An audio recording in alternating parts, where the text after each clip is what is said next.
تو میں عرض کر رہا تھا کہ علامہ اقبال رحمۃ اللہ علیہ نے امت مسلمہ کو توحید کا درس دیا اپنے اشعار میں. اور علامہ اقبال رحمۃ اللہ علیہ کہتے ہیں آپ صلی اللہ علیہ وآلہ وسلم کا درس توحید مرد مومن کے اندر پوری طاقت سے معجزن رہتا ہے.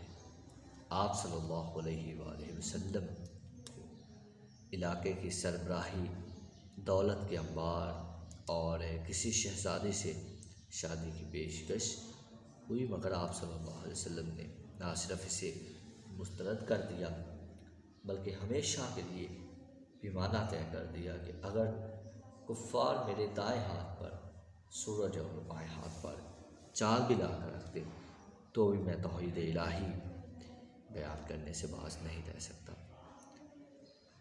حضرت بلال رضی اللہ تعالیٰ عنہ کا واقعہ جو ابھی میرے ذہن میں آ رہا ہے، بلال رضی اللہ تعالیٰ عنہ کو تپتی ریت پر لٹایا جاتا اور دہکتے انگاروں پر لٹایا جاتا، لیکن ہمیشہ ان کی زبان سے آہد کی صدا نکلتی تھی. ہمیشہ آہد کی صدا پکارا کرتے تھے اور آہد ہی ان کی زبان سے نکلا کرتا تھا. کیوں کہ وہ رب تعالیٰ کے عشق میں مبتلا ہو چکے تھے، اللہ کے عشق میں ایسے مبتلا ہو چکے تھے کہ اب ان کو اپنے رب کے سوا کوئی اور نظر نہیں آتا تھا. لیکن پھر کیا ہوا؟ میں نے آپ کو بتایا پہلے کہ یہ رستہ ایسا رستہ ہے جس میں آپ کو شروع سے مشکلات کا سامنا کرنا پڑے گا، لیکن آخر میں پھر آپ دیکھیں گے کہ آپ کی زندگی کتنی آسان ہو جایا کرتی ہے، آپ کتنی آسانی سے اپنی زندگی کو بسر کرتے ہیں، آپ کیسے اپنی زندگی کو دوسروں کے سامنے بطور مثال پیش کرتے ہیں. تو یہ سارا کچھ جو ہے یہ آپ صلی اللہ علیہ وآلہ وسلم کی اور اللہ تبارک و تعالیٰ کے عشق میں مبتلا لوگوں کی زندگیوں میں قصے ہیں.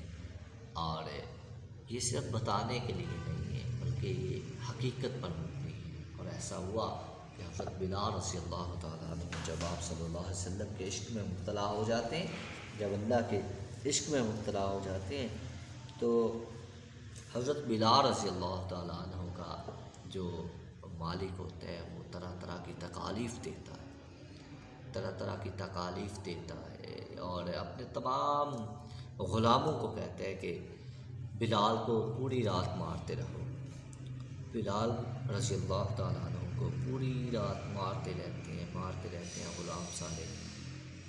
پھر جب صبح ہوتی ہے، صبح اس کی آنکھ کھلتی ہے تو کیا دیکھتا ہے کہ بلال پھر بھی اپنی زبان سے آہد پکارے. تو وہ پھر کہتا ہے کہ اب تمہاری باری گئی، اب میری باری آتی ہے. وہ پھر سے مارنا شروع کر دیتا ہے حضرت بلال رضی اللہ تعالیٰ. مارتا رہتا ہے لیکن حضرت بلال رضی اللہ تعالیٰ عنہ پھر بھی اپنی زبان سے آہد کی جو صدا ہے اس کو نہیں چھوڑتے، پکارتے رہتے ہیں یہاں تک کہ وہ ظالم حضرت بلال رضی اللہ تعالیٰ عنہ کو تپتے صحرا میں لٹا دیتا ہے اور آپ رضی اللہ تعالیٰ عنہ کے سینے مبارک پر ایک بڑا سا پتھر رکھ دیتا ہے، جس سے حضرت بلال رضی اللہ تعالیٰ عنہ جو ہے وہ تڑپتے رہتے ہیں. لیکن اس طرف کی وجہ سے پھر بھی اپنی زبان سے آہد کا نعرہ نہیں جانے دیا. آہد پکارے، اللہ کو پکارے. پھر اس ظالم نے آپ کو تپتے انگاروں کے اوپر رکھ دیا، لیکن پھر بھی حضرت بلال رضی اللہ تعالیٰ عنہ نے کسی بھی قسم کا کوئی بھی جو ظلم تھا، ہر قسم کا ظلم اپنے جسم پر سہا، لیکن اللہ کی وحدانیت کو بیان کرتے رہے، اللہ کی جو حمد و ثنا تھی اس کو بیان کرتے رہے، آہد پکارتے رہے. پھر اس نے کیا کیا کہ اس نے چوک میں لا کر، مکہ کی چوک میں لا کر حضرت بلال رضی اللہ تعالیٰ عنہ کو مارنا شروع کر دیا. اور اس قدر مار رہا ہے کہ حضرت بلال رضی اللہ تعالیٰ عنہ بے ہوش ہو جاتے ہیں. ادھر آپ صلی اللہ علیہ وسلم صحابہ کرام میں سے اعلان کرتے ہیں کہ بلال کو خریدنا ہے، بلال کو بچا کے لے کے آنا ہے۔ حضرت ابوبکر صدیق رضی اللہ تعالیٰ عنہ اٹھتے ہیں، چپکے سے جاتے ہیں، اور جب دیکھتے ہیں کہ بلال کا مالک بلال رضی اللہ تعالیٰ عنہ کو اتنا مار رہا ہے کہ اس کی مار کی وجہ سے حضرت بلال رضی اللہ تعالیٰ عنہ بے ہوش ہوئے پڑے، تو حضرت ابوبکر صدیق رضی اللہ تعالیٰ عنہ پوچھتے ہیں کہ اے ظالم تو اس کو کیوں مار رہا ہے؟ کہتا ہے کہ اگر تجھے اتنا دکھ ہے تو اسے خرید کیوں نہیں لیتا؟ حضرت ابوبکر صدیق رضی اللہ تعالیٰ عنہ پہلے موقع کی تلاش میں تھے، انہوں نے کہا کہ تو قیمت لگا، کتنے کا دینا چاہتا ہے؟ اس ظالم نے کہا کہ میں 1000 درہم میں بلال کو فروخت کرنا چاہتا ہوں۔ حضرت ابوبکر صدیق نے 1000 درہم کی تھیلی نکالی اور اس کے منہ پہ ماری کہ یہ لو اور بلال کو میرے حوالے کر دو۔ جب اس نے سوچا کہ یہ اتنی زیادہ رقم دینے کے بعد بھی بلال کو خرید رہا ہے، لہٰذا اس نے کہا کہ نہیں نہیں نہیں، یہ تو میں مذاق میں لگا ہوا تھا، میں تو 2000 سے کبھی بھی کم نہیں بیچوں گا۔ تو حضرت ابوبکر صدیق نے دوسری بات نہیں کی اور اس کو 2000 درہم دے دیے۔ اب وہ اس بات پر پریشان ہوا، اس نے بلال کو حوالے تو کر دیا کیونکہ وہ اس نے بات کر دی ہوئی تھی، اس نے بلال کو حوالے تو کر دیا، لیکن یہ بات لازمی کہی کہ ابوبکر میں نے پورے کے پورے مکہ میں تیرے جیسا بیوقوف آدمی نہیں دیکھا، چند درہم کا غلام تو 2000 درہم میں خرید کر لے جا رہا ہے۔ حضرت ابوبکر صدیق رضی اللہ تعالیٰ عنہ نے کہا کہ آج اگر بلال کو خریدنے کے لیے مجھے کیسر و کسریٰ کی بادشاہت بھی تیرے قدموں میں ڈالنا پڑتی تو میں وہ بھی ڈال دیتا۔ آج اگر بلال کو خریدنے کے لیے ابوبکر کو خود بھی بکنا پڑتا تو بلال کو خرید لیتا۔ کیوں کہ آج نبی کریم صلی اللہ علیہ وآلہ وسلم کا حکم ہو چکا ہے۔ تو عشق کی بات ہو رہی تھی کہ حضرت بلال رضی اللہ تعالیٰ عنہ نے کس قدر عشق میں ماریں کھائیں، کس قدر اذیتیں سہیں، پھر انہی اذیتوں نے، انہی تکلیفوں نے حضرت بلال رضی اللہ تعالیٰ عنہ کو اسلام کا مؤذن بھی بنایا، اور سب سے پہلے جنت میں داخل ہونے والے بھی حضرت بلال رضی اللہ تعالیٰ عنہ، جنہوں نے آپ صلی اللہ علیہ وآلہ وسلم کے اونٹ کی کمار پکڑی ہوگی اور جنت میں داخل ہو گئے ہوں گے۔ یہ آپ صلی اللہ علیہ وسلم کا ارشاد ہے کہ اے بلال، تمام نبیوں سے پہلے، تمام امتوں سے پہلے میری امت جنت میں جائے گی، تمام نبیوں سے پہلے میں جنت میں پہلے جاؤں گا اور مجھ سے بھی پہلے جنت میں تو جائے گا۔ حضرت بلال رضی اللہ تعالیٰ عنہ رونے لگے، پریشان ہوئے، عرض کیا یا رسول اللہ صلی اللہ علیہ وسلم یہ کیسے ہو سکتا ہے؟ تو آپ صلی اللہ علیہ وسلم نے فرمایا کہ تو میرے اونٹ کی کمار کو پکڑے گا اور جنت میں داخل ہوگا، لہٰذا تو مجھ سے بھی پہلے جنت میں داخل ہوگا۔ تو یہ مقام و مرتبہ حضرت بلال رضی اللہ تعالیٰ عنہ کو اتنی زیادہ تکالیف سہنے کے بعد ملا۔ تو ایسے ہی ہے کہ جب بندہ کسی کے عشق میں مبتلا ہو جاتا ہے تو پھر تکلیفیں بھی سہنی پڑتی ہیں، اذیتیں بھی سہنی پڑتی ہیں، مشکلیں بھی آتی ہیں، لیکن صبر سے کام لینا ہوگا۔ اور بدر و احد کے میدان کو جانے والے غلامان محمد صلی اللہ علیہ وسلم کو للکار توحید سے روک نہ سکے، یہ عشق ہی تھا۔ اقبال نے توحید کا آواز حق بلند کرنے کے لیے باطل کو یوں للکارا، بادل سے دبنے والے اے آسمان نہیں ہم، بادل سے دبنے والے اے آسمان نہیں ہم، 100 بار کر چکا ہے تو امتحان ہمارا۔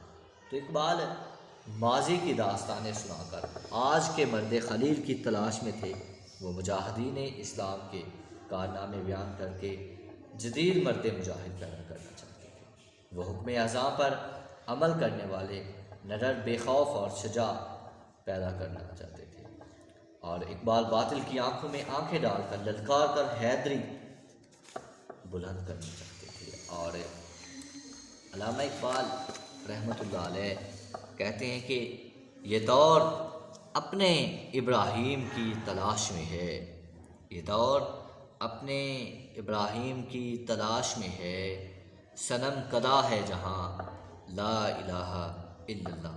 تو اقبال دین کو خالص کر کے دکھانے والے تھے، وہ اجمی روایات کو دین کا حصہ تسلیم نہیں کرتے تھے، بلکہ ایسے تصوف سے بھی بری تھے جو قوم کے تحرک کو روک کر سست کر دے۔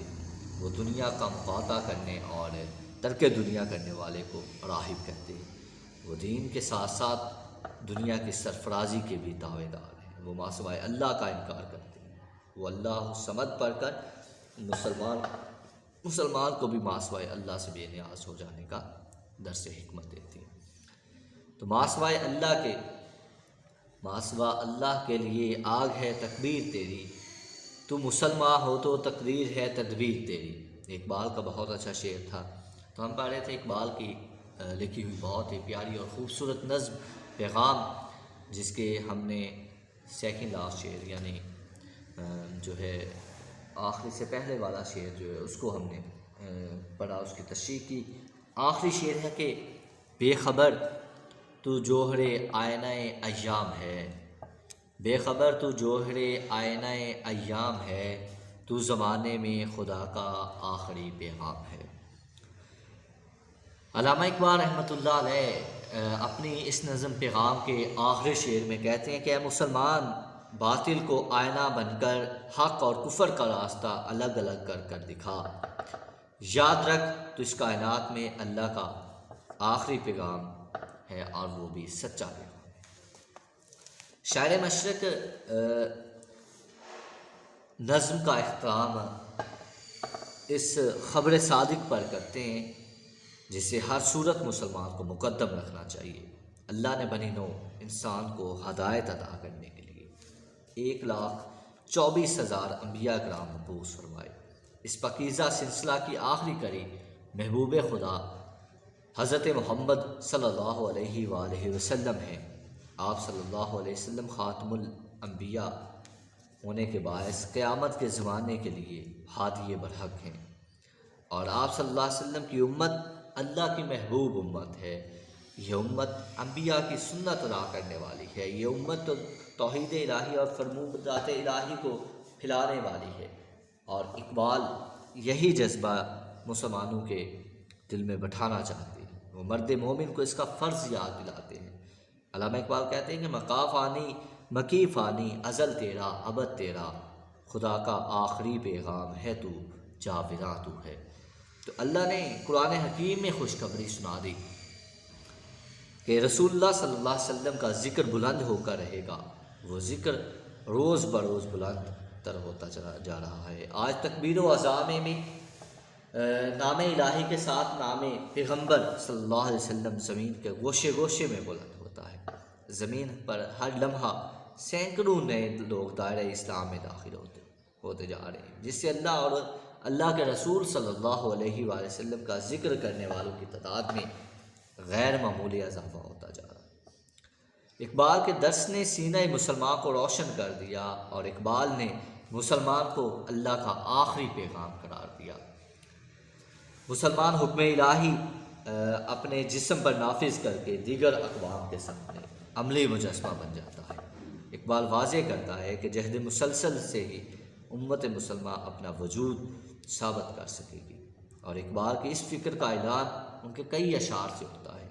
اقبال کہتے ہیں خودی میں ڈوبنے والوں کی عزم و ہمت نے اس آبجو سے کیے بحر بے کراں پیدا، وہی زمانے کی گردش پہ غالب آتا ہے، جو ہر نفس سے کرے عمر جاوداں پیدا۔ اقبال کا خوبصورت شعر۔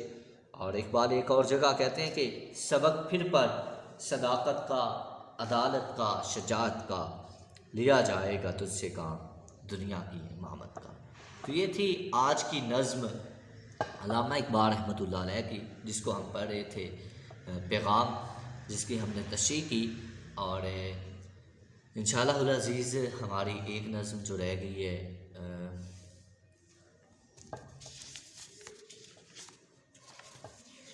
وحدانیت، اس کو بھی ہم انشاءاللہ کل ضرور پڑھیں گے۔ اپنا بہت زیادہ خیال رکھیے گا، ہنستے رہیں، مسکراتے رہیں، شاد و آباد رہیں، اور بہت ہی زیادہ اپنے آپ کو محفوظ رکھیں۔